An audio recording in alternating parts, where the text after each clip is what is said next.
నేటి మన చంద్రబాబు నాయుడు గారి వరకు 44 సంవత్సరాలు కష్టాల్లో సుఖాల్లో నిరంతరం తెలుగుదేశం పార్టీకి అంటి పెట్టుకున్నటువంటి కమ్యూనిటీ మన మత్స్యకార కమ్యూనిటీ అని గర్వంగా ఈ రోజు నేను చెప్పదలిచాను. ఒకసారి 42 సంవత్సరాలు వెనక్కి వెళ్తే మత్స్యకార గ్రామాల్లో కనీసమైనటువంటి మౌలికమైనటువంటి సదుపాయాలు కూడా లేనటువంటి పరిస్థితి. చాలా మందికి తెలియదు. తెలుగుదేశం పార్టీ వచ్చిన తర్వాత పుట్టిన వాళ్ళు చాలా మంది ఉన్నారు, ఆ రోజు ఉన్న వాళ్ళు చాలా మంది లేకుండా ఉన్నారు. కానీ ఈరోజు గంటా పదంగా చెప్పగలం, శ్రీకాకుళం జిల్లాలో మత్స్యకార గ్రామాల్లో స్కూల్ వచ్చినా, పాఠశాల వచ్చినా, కరెంట్ వచ్చినా, డ్రైన్ వచ్చినా, ఏ కార్యక్రమం వచ్చినా సరే అది తెలుగుదేశం పార్టీ చంద్రబాబు నాయుడు గారు ఆధ్వర్యంలోనే వచ్చిందని ఈ సందర్భంగా తెలియజేస్తున్నాను. అటువంటి కమ్యూనిటీని అన్ని విధాలా మనం ఆదుకోవాలి. అటువంటి కమ్యూనిటీని ఈ సమాజంలో ఒక గౌరవప్రదంగా బతికే విధంగా సహకరించాలనే ఉద్దేశంతోనే మన ముఖ్యమంత్రి గారు పనిచేస్తున్నటువంటి విషయం మీ అందరికీ తెలుసు.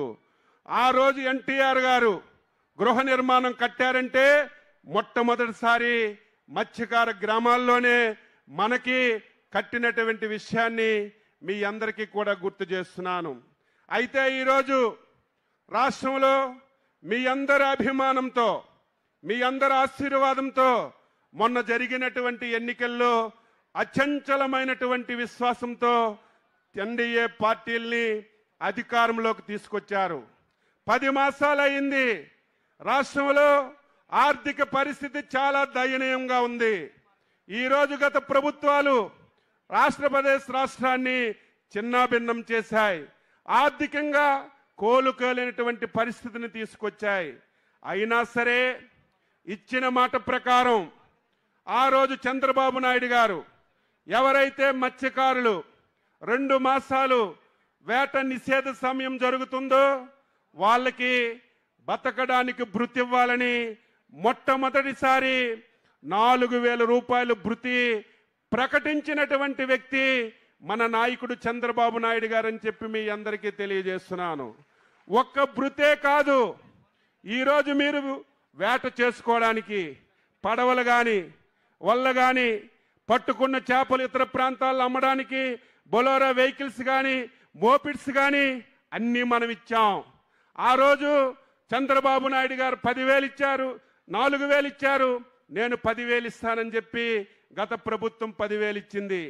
5 సంవత్సరాల్లో సంవత్సరానికి 10,000 తప్ప మత్స్యకారులకి ఒక్క పైసా అంటే ఒక్క పైసా ఏ ఒక్కరికి అందించలేదు. ఒక వల ఇవ్వలేదు, ఒక బోట్ ఇవ్వలేదు, ఒక వెహికల్ ఇవ్వలేదు. కనీసం మత్స్యకారులు వారి ఆర్థిక పరిస్థితిని పెంచుకోవడానికి ఈరోజు ప్రభుత్వం నుంచి ఒక్క లోను కూడా ఇచ్చినటువంటి పరిస్థితి లేదు.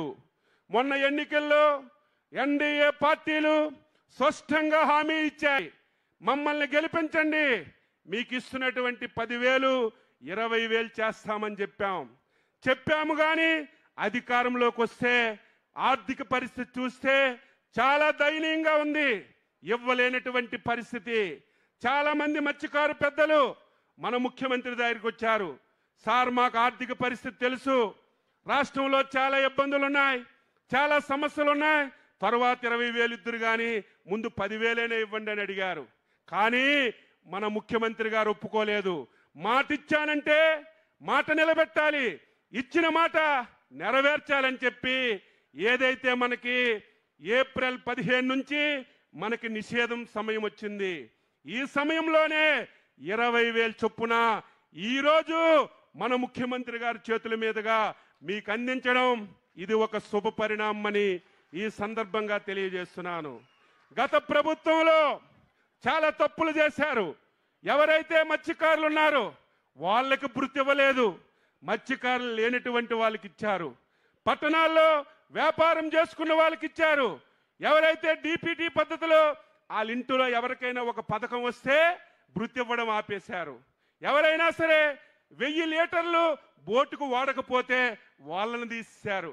ఎవరైతే బోటికి 100 లీటర్లు డీజిల్ వాడలేదో వాళ్ళు అర్హులని చెప్పి 27,000 మందిని అన్యాయంగా ఈ వృత్తి నుంచి తప్పించేశారు. ఈరోజు మేము అర్హత కలిగిన ప్రతి ఒక్కరికి ఇస్తున్నాం. మళ్ళీ 27,000 అదనంగా కలిపి ఈరోజు ఒకే ట్రిప్పులో 283 కోట్ల రూపాయలతో ఈ వృత్తిని అందిస్తున్నామని చెప్పి మీ అందరికీ తెలియజేస్తున్నాను. శ్రీకాకుళం జిల్లా చాలా వెనుకబడినటువంటి జిల్లా. మన జిల్లా నుంచి విపరీతంగా వలసలు వెళ్తున్నారు. ఈరోజు బాధ ఆవేదన కలుగుతుంది. ఈ రాష్ట్రంలో 26 జిల్లాలున్నాయి. 26 జిల్లాల్లో శ్రీకాకుళం జిల్లా పెర్ క్యాపిటల్ ఇన్కంలో కానీ ఈరోజు తలసరి ఆదాయంలో కానీ 26వ జిల్లాగా ఉందంటే మనందరం సిగ్గుపడాలి, చైతన్యవంతులు అవ్వాలి. దీనికి కారణం ఏమిటి? ఈ జిల్లా ప్రజలందరూ సంఘటితంగా పనిచేయాలి. చాలా మంది జిల్లాని గత 20-30 సంవత్సరాల నుంచి యాజిటేషన్లు చేసి ఏదైనా ఒక పరిశ్రమ వస్తుందంటే, ఏదైనా ఒక మంచి కార్యక్రమం వస్తుందంటే ఒక పక్క జెండా లేపి కార్యక్రమం జరగకుండా చేస్తున్నారు. దీనివల్ల ఎవరు మన జిల్లాకు రావడానికి భయపడుతున్నారు. ఈ స్థాయి నుంచి మళ్ళీ ప్రతి ఒక్కరిని మన జిల్లాకి ఆహ్వానించే విధంగా మనందరం కృషి చేద్దామని, దాని గురించి ప్రజలకి చైతన్యపరుద్దామని ఈ సందర్భంగా మీ అందరికీ తెలియజేస్తున్నాను. సుదీర్ఘమైనటువంటి తీర ప్రాంతం. ఈ తీర ప్రాంతంలో ఒక హార్బర్ లేదు, ఒక జెట్టి లేదు, ఒక పోర్ట్ లేదు. చంద్రబాబు నాయకత్వంలో ఆ రోజు భావనపాడు పోర్టు మంజూరు చేశాం. దాన్ని పక్కగా మార్చి మూలపేటని ఒక చిన్న పోర్టు నిర్మిస్తున్నారు. ఈరోజు ప్రభుత్వం అంటే కంటిన్యూషన్గా జరగాలి. ఆ రోజు మూలపేటలో వారు ప్రారంభించారని, ఈరోజు మనకి అధికారం వచ్చిందని ఆ పోర్టుని నిలుపుదల చేయడం లేదు. చంద్రబాబు నాయుడు గారు ఒకటే చెప్పారు, జిల్లా అభివృద్ధి జరగాలి. అభివృద్ధి జరగాలంటే పోర్టులు, హార్బర్లు రావాలని ఈరోజు మా అందరికీ చైతన్యపరిచి 6-7 మాసాల్లోనే ఈరోజు మూలపేట పోర్టు పూర్తి చేయమని చెప్పి ఆదేశాలు ఇచ్చారు. మేమందరం శరవేగంతో అది పూర్తి చేస్తున్నాం. ఇక్కడే గత ప్రభుత్వంలో ఒక హార్బర్ మంజూరు చేశారు. 250 కోట్ల రూపాయలు అవసరం ఉంటే 450 కోట్ల రేట్లన్నీ పెంచి మొత్తం దోచిపెట్టడానికి ప్రయత్నం చేశారు. దీనివల్ల చాలా నష్టపోతున్నాం. దీన్ని కూడా ముఖ్యమంత్రి గారు దాన్ని మొత్తం మళ్ళీ ఎడ్యుకేట్ చేసి మళ్ళీ రీఎస్టిమేషన్ చేసి మళ్ళీ చెయ్యండి అని ఆదేశాలు ఇచ్చారు. ఈరోజు ఆయన చేతుల మీదుగా అనౌన్స్ చేస్తారు.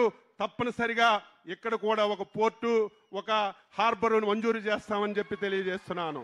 ఇంకా శ్రీకాకుళం జిల్లాలో అటు మంచినీళ్ళపేట కానీ, భావనపాడు కానీ, ఈరోజు గనగల్లపేట కానీ 3 హార్బర్లు కావాలని కేంద్ర మంత్రి గారికి అడిగాం. కేంద్ర మంత్రి గారు ఈరోజు కేంద్రంలో ఉన్నటువంటి మంత్రికి చెప్తే వెంటనే డిపిఆర్లు తయారు చేయండి, తప్పనిసరిగా శ్రీకాకుళంకి అదనంగా 3 హార్బర్లు కూడా ఇస్తామన్నారు. మేము నిరంతరం ఈ జిల్లాను అభివృద్ధి చేయడానికి ఎక్కడ అవకాశం ఉంటే అక్కడ ఉపయోగించుకొని ముందుకెళ్ళడానికి మేము ప్రయత్నం చేస్తున్నాం. దానికి మీ అందరూ కూడా సహకరించాలని ఈ సందర్భంగా తెలియజేస్తూ, ఈరోజు మన అదృష్టం మన జిల్లాలోనే మత్స్యకారుల సేవలో కార్యక్రమాన్ని మనం ఇప్పుడు ప్రారంభించుకుంటున్నాం. 283 కోట్ల రూపాయలు చెక్కుని మన ముఖ్యమంత్రి గారు ఇప్పుడే లాంచ్ చేసి ఈ పథకాన్ని ప్రారంభిస్తారని చెప్పి ఈ సందర్భంగా తెలియజేస్తూ ముఖ్యమంత్రి గారికి రిక్వెస్ట్ చేస్తున్నాను, ఆ పథకాన్ని లాంఛనంగా ప్రారంభించమని.